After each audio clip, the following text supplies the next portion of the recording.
사랑으로 증명되는 믿음이라는 제목으로 함께 말씀을 나누도록 하겠습니다. 설교를 시작하기 전에 먼저 질문을 하나 드려보겠습니다. 성도 여러분들께서는 예수님을 믿으십니까? 예, 그렇다고 대답을 하셨습니다. 그럼 이어서 질문을 하나 더 드려보도록 하겠습니다. 성도님들께서는 형제를 사랑하고 계십니까? 이 질문에는 좀 전과 같이 선뜻 대답하기에 망설여지는 부분이 있지 않으셨습니까? 많은 사람이 예수님을 믿는 것과 형제를 사랑하는 것을 별개의 것으로 여깁니다. 교회를 다니고 있는 사람들조차 그렇습니다. 믿음은 필수지만 사랑은 선택이라고 생각합니다. 믿음은 반드시 있어야 하는 필수 요소인데 사랑은 있으면 좋고 없어도 그만인 선택 사항 정도로 여기는 것입니다. 그래서인지 우리는 예수님을 믿는다라고 말하지만 여전히 옛사람의 본성을 따라 이기적으로 살아가는 사람들을 봅니다.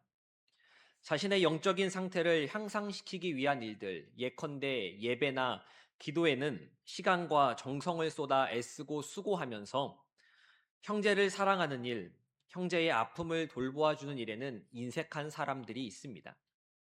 이러한 사람들을 가리켜서 이기적인 그리스도인이라고 부를 수 있는데 사실 이기적인 그리스도인이라는 것은 자체가 잘못된 말입니다. 마치 둥근 사각형이라고 말하는 것과 같습니다. 이기적인 그리스도인이라는 말은 존재 자체가 모순입니다. 진짜 그리스도인, 정말 예수님을 믿는 사람이라면 이기적으로 산다는 것은 불가능합니다. 이기적으로 살아가면서 형제를 사랑하지 않으면서 예수님을 믿는다고 말한다면 우리는 우리의 신앙이 진짜인지 곰곰이 생각해 보아야 합니다. 우리의 신앙생활을 돌아보면 우리는 종종 신앙생활을 관리표, 점검표를 대하듯 그렇게 관리하곤 합니다. 새벽 기도회에 몇 번 나갔는지, 주중 기도회에 빠지지는 않았는지, 주일 성수를 했는지, 헌금은 얼마나 했고 봉사는 또 얼마나 했는지 확인하고 점검하며 이만 하면 나도 신앙이 괜찮은 편이라고 생각하고 안심합니다. 그런데 이러한 항목들은 대부분 나 혼자 할 수 있고 해낼 수 있는 것들입니다. 반면에 형제를 사랑하는 일은 다릅니다. 그것은 반드시 다른 사람과의 관계 속에서 다른 사람을 위해 나의 것을 내어주는 자리에서 확인됩니다. 그래서 형제 사랑은 우리 신앙의 진위를 가릴 수 있는 가장 정직한 시험대가 됩니다. 혼자 있을 때는 얼마든지 경건해 보일 수 있지만 형제 앞에 섰을 때 비로소 나의 진짜 모습이 드러나기 때문입니다. 그렇기에 이기적인 그리스도인이라는 말은 성립되지 않습니다. 그런데 앞서 말씀드렸던 것처럼 이러한 사람들이 있습니다. 이기적으로 살아가면서 그리스도인이라고 말하는 사람들입니다. 이는 오늘날뿐 아니라 초대교회에서도 있었습니다. 단순히 있다라고 하는 것을 넘어서서 많았습니다. 그렇기에 사도 요한은 요한일서 곳곳에서 반복하여 사랑을 강조하며 이 문제를 경계하는데 오늘 우리가 함께 읽은 3장 10절에서 18절까지의 말씀은 그 핵심을 가장 선명하게 보여주는 대목입니다. 본문 10절 말씀을 우리 함께 읽어보도록 하겠습니다. 시작. 이러므로 이러므로 하나님의 하나님의 자녀들과 자녀들과 마귀의 자녀들이 드러나나니 드러나나니 무릇 의를 행하지 아니하는 자나 또는 그 형제를 사랑하지 아니하는 자는 하나님께 속하지 아니하리라. 사도 요한은 여기서 하나님의 자녀와 마귀의 자녀를 구분하는 기준을 제시합니다. 바로 의를 행하는 것과 형제를 사랑하는 것입니다. 형제 사랑은 의를 행하는 것과 동등한 무게를 갖습니다. 또한 형제를 사랑하지 않는 자는 하나님께 속한 자가 아니라고 하는 것은 그가 가진 믿음이 참된 것이 아니다, 거짓된 믿음이다 라고 말하는 것과 같습니다. 사도 요한은 왜 형제를 사랑하지 않는 것을 믿음 자체가 거짓이라는 데까지 몰아붙이는 것일까요? 이는 형제 사랑이 있으면 좋고 없어도 그만인 것이 아니라 참된 믿음에는 반드시 사랑의 열매가 뒤따르기 때문입니다. 오늘 본문의 말씀을 함께 살펴보면서 형제 사랑이 왜 중요한지, 이 사랑은 어디서 비롯되는 것인지, 우리는 구체적으로 어떻게 형제를 사랑해야 하는지를 함께 나누어 보려 합니다. 말씀 앞에서 우리 각자의 신앙을 정직하게 돌아보는 은혜가 있기를 간절히 소망합니다. 첫째로, 형제의 사랑은 우리 믿음이 진짜인지 가짜인지를 보여주는 증거입니다. 앞선 10절 말씀에서 사도 요한은 하나님의 자녀들과 마귀의 자녀들을 구분하는 특징이 의를 행하는 것과 형제를 사랑하는 것이라고 말했습니다. 14절에서는 이것을 조금 더 직접적으로 이야기합니다. 우리는 형제를 사랑함으로 사망에서 옮겨 생명으로 들어간 줄 알거니와 사랑하지 아니하는 자는 사망에 머물러 있느니라. 형제를 사랑함으로 사망에서 옮겨 생명으로 들어갔다라는 것은 형제를 사랑함으로 구원을 받았다라고 하는 말과 같습니다. 우리는 믿음으로 의롭다 하심을 받는다는 이신칭의에 익숙한데 사도 요한이 하는 말을 보면 사랑으로 의롭다 하심을 받는다라고 하는 것처럼 보입니다. 심지어 바로 다음 절인 15절은 형제를 미워하는 자는 살인하는 자라고 하면서 그런 사람에게는 영생이 없다라고까지 말합니다. 그럼 구원을 얻기 위해서는 믿음이 있어야 합니까? 아니면 사랑이 있어야 합니까? 성경은 지금 모순된 말을 이야기하고 있는 것일까요? 그렇지 않습니다. 여기서 우리가 꼭 이해해야 하는 중요한 원리가 있습니다. 그것은 믿음과 사랑이 서로 다른 두 개의 것이 아니라는 사실입니다. 진짜 믿음이 있는 곳에는 반드시 사랑이 따라옵니다. 사랑은 믿음과 경쟁하는 또 하나의 구원의 길이 아니라 진짜 믿음이 있다는 것을 겉으로 드러내주는 열매이자 증거입니다. 이를 나무에 비유하면 이렇습니다. 뿌리는 믿음이고 열매는 사랑입니다. 뿌리가 살아있으면 반드시 열매가 맺힙니다. 열매가 없다면 그 나무의 뿌리가 죽어 있다라는 뜻입니다. 열매를 보고 우리는 뿌리가 살았는지 죽었는지를 압니다. 본문의 말씀이 전제하고 있는 것은 형제를 사랑하는 것이 하나님의 자녀가 가지는 특성이라고 하는 것입니다. 하나님의 자녀는 하나님을 사랑하고 하나님을 사랑하는 사람은 형제를 사랑합니다.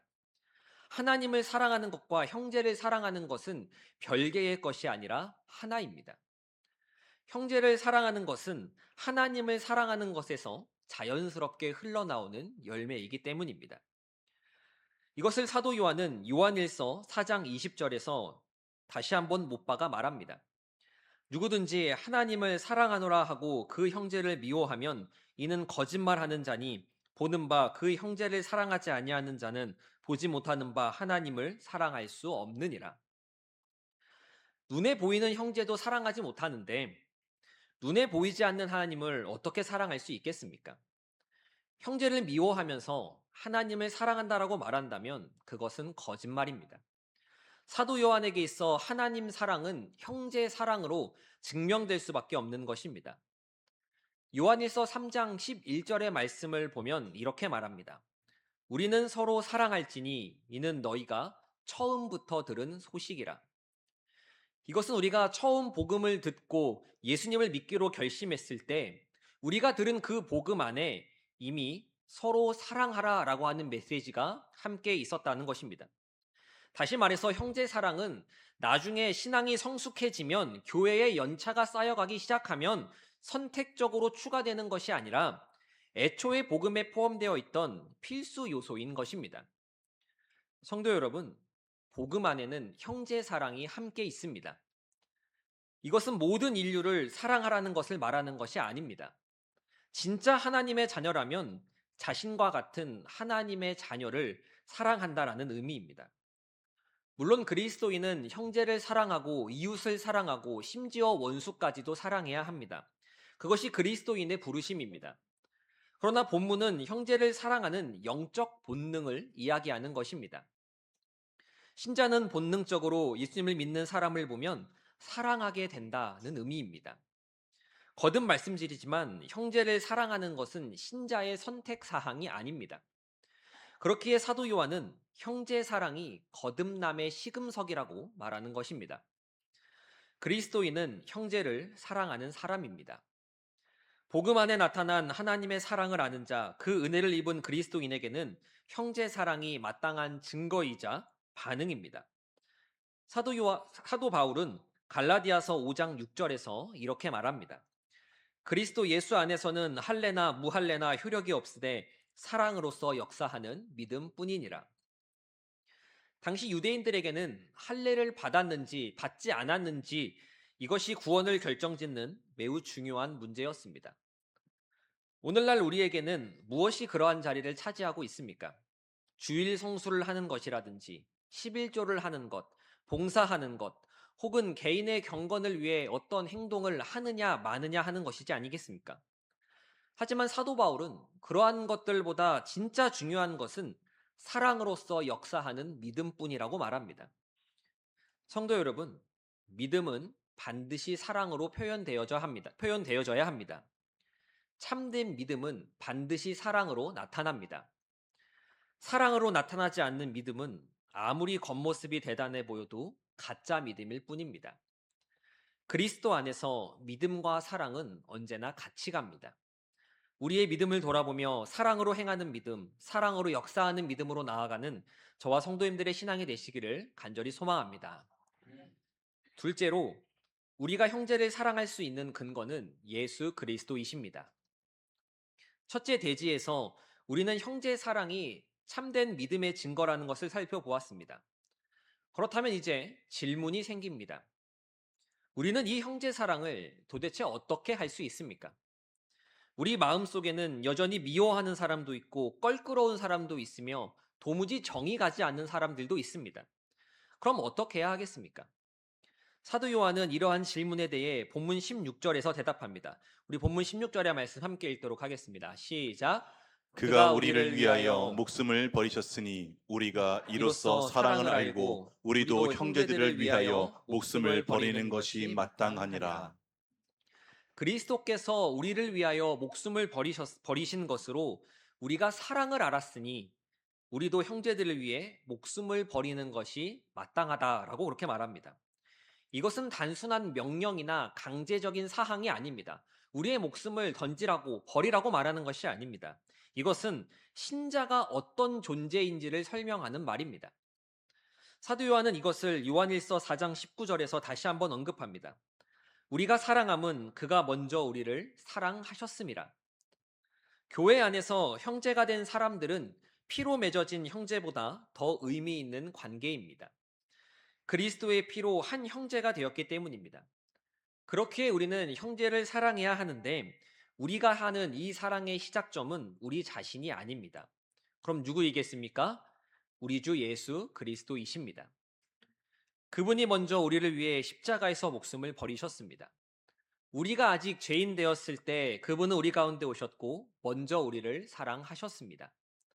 우리가 형제를 사랑하는 것은 그리스도께서 십자가에서 목숨을 버리신 그 사랑에서 비롯되는 것입니다. 우리가 형제 사랑에 있어 어려움을 겪고 실패하는 대부분의 이유는 우리 스스로가 누구인지, 얼마나 큰 사랑을 받은 존재인지를 잊어버리기 때문입니다. 성경은 우리에게 말하기 전에 우리가 어떤 존재인지를 먼저 이야기합니다. 순서가 중요합니다. 복음이 율법보다 먼저이고 직설법이 명령법보다 우선합니다. 마틴 로이드 존스 목사님이 강조했듯이 그리스도인이란 결국 그리스도로만 설명될 수 있는 존재입니다. 우리의 정체성은 다양하지만 우리 자신을 설명할 가장 중요한 정체성은 바로 우리가 그리스도인 하나님의 자녀라고 하는 사실입니다. 이 정체성은 다른 모든 것을 사소하고 아무것도 아닌 것으로 여기게 할 만큼 중요합니다. 우리가 형제를 사랑해야 하는 이유는 그 사람도 하나님의 자녀이기 때문입니다. 우리는 아버지가 같습니다. 말 그대로 형제입니다. 아버지가 같다는 이 공통의 근거는 서로를 사랑하게 합니다. 그가 나와 국적이 다르거나 직업이 다르거나 취향이 달라도 상관없습니다. 그 사람과 나는 같은 본성, 같은 인생관, 같은 거룩한 소원과 축복된 소망을 품었기 때문입니다. 내 안에서 역사하시는 성령님께서 저 형제 안에서도 역사하신다는 사실을 보며 기뻐하고 그를 사랑하게 되는 것입니다. 여기까지 말씀을 들으시면서 혹시 마음속으로 나는 형제를 사랑하는 게 힘든데, 나는 형제를 사랑하는 것이 잘 안 되는데, 그럼 나는 믿음이 없는 것일까? 나는 진짜 그리스도인이 아닌 것일까 하는 생각이 드시지는 않으셨습니까? 여기서 우리가 구별해야 할 두 가지 개념이 있습니다.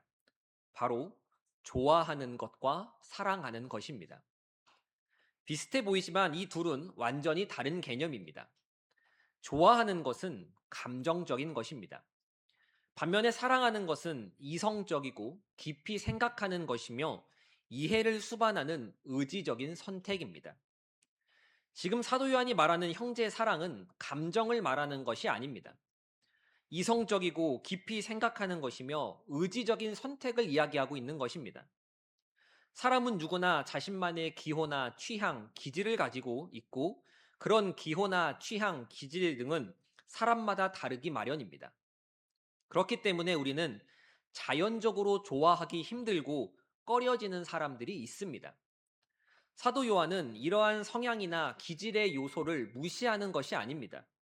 하지만 그럼에도 하나님의 자녀는 자연스럽게 좋아할 수 없는 주 안의 형제를 향해 긍휼한 마음이 들고 그를 위해 기도하고 싶은 마음을 품게 된다라고 하는 것을 설명하고 있는 것입니다. 사도 요한은 우리에게 형제를 좋아하라라고 말하지 않습니다. 좋아하지 않아도 됩니다. 그 사람과 내가 성격이 맞지 않아도 괜찮습니다. 그러나 그 사람이 나와 같은 하나님의 자녀이기 때문에 우리는 그를 사랑할 수 있고 사랑해야 합니다. 이것이 사도 요한이 말하는 형제 사랑의 핵심입니다. 성도 여러분, 혹시 저 사람은 나랑 안 맞아서 사랑하기 힘들다라고 생각하고 계십니까? 그리스도 안에서 좋아하지 않아도 사랑할 수 있습니다. 우리 사랑의 근원은 우리의 감정이 아니라 우리를 먼저 사랑하신 그리스도이시기 때문입니다. 내가 먼저 받은 주님의 사랑으로 상대방을 덮어주는 우리의 모습이 되기를 간절히 소망합니다. 마지막 셋째로 형제 사랑은 말과 감정이 아니라 구체적인 행동과 희생으로 나타나야 합니다. 둘째 대지에서 우리는 형제 사랑이 감정이 아니라 의지적인 선택이다라고 하는 것을 나누었습니다. 그런데 사도 요한은 여기서 마치지 않습니다. 그는 이 사랑이 얼마나 구체적이고 실제적이어야 하는지를 이어지는 절에서 생생하게 설명합니다. 우리 요한일서 3장 17절과 18절 말씀을 함께 읽어보도록 하겠습니다. 시작. 누가 이 세상의 재물을 가지고 형제의 궁핍함을 보고도 도와줄 마음을 닫으면 하나님의 사랑이 어찌 그 속에 거하겠느냐. 자녀들아, 우리가 말과 혀로만 사랑하지 말고 행함과 진실함으로 하자. 사도 요한은 예수님께서 우리를 위하여 목숨을 버리셨으니 우리도 형제를 위하여 그러하는 것이 마땅하다라고 말하고 난 뒤에 그러니까 형제를 위해 돈을 써라라고 그렇게 말합니다. 형제를 위해 목숨을 버리겠다라는 다짐은 쉽게 할 수 있어도 정작 눈앞에 있는 형제를 위해 10,000원짜리 한 장을 꺼내는 것은 훨씬 더 어려운 일일 수 있습니다. 사도 요한은 우리의 신앙을 손에 잡히는 자리로 가져다 놓습니다. 하나님의 사랑이 어찌 그 속에 거하겠느냐라는 이 말씀은 하나님께서 그 사람을 사랑하지 않는다는 뜻이 아니라 그 사람 안에 하나님을 향한 사랑이 없다라는 뜻입니다. 형제가 궁핍하다라는 사실을 알고 있는 나에게 그 형제를 도와줄 여유의 돈이 있는데 그 형제를 도와주고 싶지 않고 도와주지 않는다면 내 안에 하나님의 사랑이 없는 것입니다. 예배에 빠지지 않고 기도를 많이 하고 성경 지식이 제 아무리 많다 하여도 궁핍한 형제를 보고도 마음의 문을 닫는다면 그는 믿음이 없는 사람, 하나님을 사랑하지 않는 사람입니다. 그 사람은 이기적이고 자기 중심적으로 행동하고 있기에 그렇습니다. 그래서 그 사람의 신앙은 진짜라고 말할 수 없습니다. 사도 요한이 말하는 형제 사랑의 특징은 자기 희생입니다. 그리고 그것이 예수 그리스도께서 우리에게 보여주신 사랑입니다. 오늘날의 자기 희생은 목숨을 주고 내 살과 내 피를 내어주는 것이 아닙니다. 내 살과 피 같은 재물을 희생하는 것입니다. 우리는 형제를 위해 목숨을 버리겠다라고 말하는 것 대신에 재물을 내어주는 사랑을 해야 합니다. 사랑은 감정이나 말이 아닌 행동이고 자기 희생입니다. 18세기 영국의 부흥이 일어나던 시기에 존 웨슬리는 신앙의 참됨을 구별하는 중요한 기준 가운데 하나로 주머니가 회개하는 것을 꼽았다고 전해집니다. 우리는 종종 마음으로는 회개했다라고 말하면서도 지갑은 여전히 회개하지 않은 채로 살아갑니다. 우리 예수님께서는 이미 오래전에 이 사실을 알고 계셨습니다. 마태복음 6장 24절의 말씀입니다. 한 사람이 두 주인을 섬기지 못할 것이니 혹 이를 미워하고 저를 사랑하거나 혹 이를 중히 여기고 저를 경히 여김이라. 너희가 하나님과 재물을 겸하여 섬기지 못하느니라. 형제를 위해 재물을 사용하는 것이 형제를 위해 내 목숨을 버리겠다 말하는 것보다 중요합니다. 사도 요한은 이 작은 자 중 하나에게 냉수 한 그릇이라도 주는 자가 되라고 하신 예수님의 말씀처럼 형제에게 재물을 쓰라고 말하는 것입니다. 이는 냉수 한 그릇을 주는 선행이 구원의 조건이 된다라는 의미가 아닙니다. 구원받은 하나님의 자녀는 그렇게 살아간다라고 하는 뜻입니다. 야고보 역시 행함과 진실함 없이 말과 혀로만 사랑하는 모습에 대해 이렇게 표현했습니다. 우리 야고보서 2장 15절에서 17절까지의 말씀을 함께 읽도록 하겠습니다. 시작. 만일 형제나 자매가 헐벗고 일용할 양식이 없는데 너희 중에 누구든지 그에게 이르되 평안히 가라, 덥게 하라, 배부르게 하라 하며 그 몸에 쓸 것을 주지 아니하면 무슨 유익이 있으리요. 이와 같이 행함이 없는 믿음은 그 자체가 죽은 것이라. 아멘. 굶주린 형제에게 평안히 가세요. 하나님이 채워주실 거예요. 저는 기도할게요. 라고 말만 하고 정작 먹을 것을 주지 않는다면 그것은 아무 소용이 없는 죽은 믿음이라고 하는 것입니다. 이러한 일들이 1세기 교회에서 일어났었습니다. 그리고 오늘날인 21세기 교회에서도 똑같이 일어나고 있습니다. 우리는 그 형제가 그렇게 힘든 줄 몰랐다고 변명할 수 있습니다. 그러나 성경은 사랑하는 것이란 그 사람에게 관심을 가지는 것이라고 말합니다. 관심이 없으니 모르는 것이고 모르니 돕지 못합니다. 그렇게 사도 요한과 야고보는 이러한 자기 기만이나 말뿐인 사랑에 머무르지 말라라고 경고하는 것입니다. 성령이 부어진 오순절 이후 예루살렘에 세워진 교회에서는 성도들이 한 마음과 한 뜻이 되어 모든 물건을 통용하는 형제 사랑의 모습을 보여주었습니다. 성경은 이것을 우리가 따라야 하는 어떠한 원칙으로 설명하지 않습니다. 하나님의 은혜가 부어지자 사람들이 그렇게 했다라고 말합니다. 이것은 성령이 부어짐에 따라 교회가 일시적으로 경험한 특별한 은혜였습니다. 그러나 이를 보며 알 수 있는 분명한 사실은 형제가 형제를 사랑하면 그 사랑은 반드시 물질적인 나눔으로 이어진다라고 하는 것입니다. 이러한 모습이 당시 세상을 놀라게 했고 우리가 믿는 복음이 참되다라고 하는 것을 증명해 내었습니다. 성도 여러분, 교회는 보이는 복음입니다. 항상 복음을 전하라, 필요하다면 말도 사용하라. 아시시의 프란치스코가 남겼다고 전해지는 이 말이 무슨 의미겠습니까? 우리의 삶, 공동체의 삶, 교회의 삶으로 세상에 복음을 보여줘야 한다는 것입니다. 물론 말로 복음을 전해야 합니다. 그러나 행함이 없는 말은 힘을 갖지 못합니다. 세상은 우리가 하는 말보다 우리가 사는 삶을 보고 우리의 믿음이, 우리의 메시지가 진짜인지 가짜인지를 판단합니다. 형제 사랑은 우리가 세상에 드러낼 수 있는 교회됨의 증거입니다. 말뿐이 아니라 행동으로 이어지는 우리의 믿음이 되기를 간절히 소망합니다. 이제 말씀을 정리하겠습니다. 어떤 사람이 참된 신자입니까?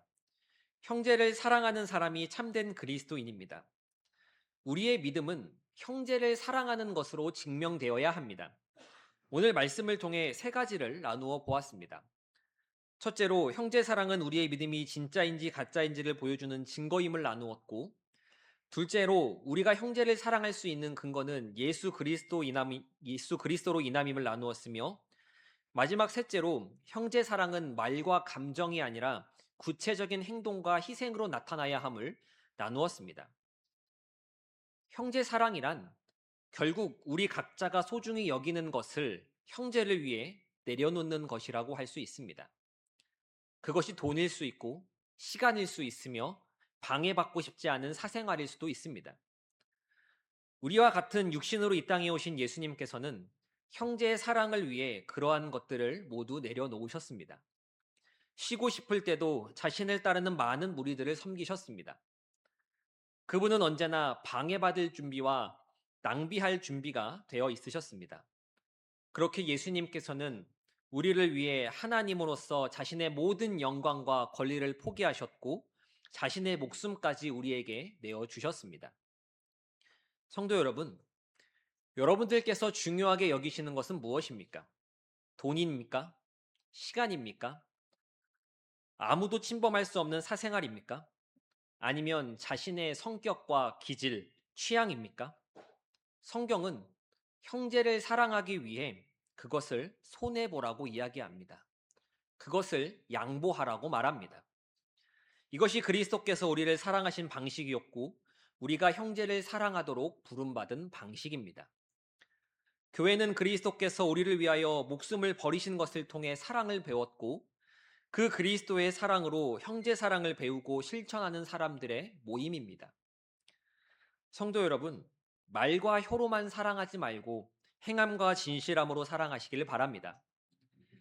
우리 교회 안에도 우리가 앉아있는 이 예배당 안에도 눈에 잘 띄지 않는 곳에서 힘겨워하는 형제와 자매가 있을 것입니다. 경제적으로 어려운 분, 건강 때문에 힘든 분, 외로움에 지친 분, 마음의 상처로 아파하는 분들이 우리 곁에 있습니다. 오늘 말씀은 우리에게 묻습니다. 당신의 마음은 그들을 향해 열려 있습니까? 아니면 닫혀져 있습니까? 호텔에 가보면 객실 문고리에 Do not disturb, 방해하지 마세요 라는 팻말이 걸려 있는 것을 볼 수 있습니다. 어쩌면 우리 마음에도 우리 삶에도 보이지 않는 그러한 팻말이 걸려 있을지도 모릅니다. 나를 방해하지 마세요. 내 돈, 내 시간, 내 사생활은 소중하니까요. 그러나 참된 그리스도인의 삶에는 이러한 팻말이 어울리지 않습니다. 오히려 우리는 이렇게 말할 수 있어야 합니다. 형제여, 내 삶은 언제나 당신을 위해 열려져 있습니다. 이것이 그리스도인이 주 안의 형제들을 향해 가져야 할 바른 태도입니다. 형제들을 위해 불편을 감수하는 삶을 기쁘게 여기는 것, 형제를 위해 자신이 소중하게 여기는 재물과 시간, 그리고 어떤 무언가를 기쁘게 허비하는 것, 이것이 바로 교회라는 새로운 가족 안에서 이루어지는 사랑입니다. 성도 여러분, 예수님을 믿는 것은 형제를 사랑하는 것입니다. 우리의 믿음은 사랑으로 증명되어야 합니다. 누가 신자입니까? 누가 그리스도인입니까?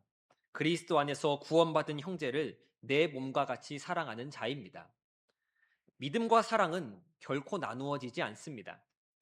우리의 믿음이 삶 속에서 특별히 형제를 향한 구체적인 사랑으로 확인되고 증명되어 가기를, 그리고 연약한 우리의 마음을 주님 앞에 내어드리며 그분의 붙드심을 구하는 은혜가 저와 성도님들 가운데 충만하기를 간절히 소망합니다. 우리 들은 말씀 기억하시면서 주님 마음 내게 주셔서 함께 고백하도록 하겠습니다.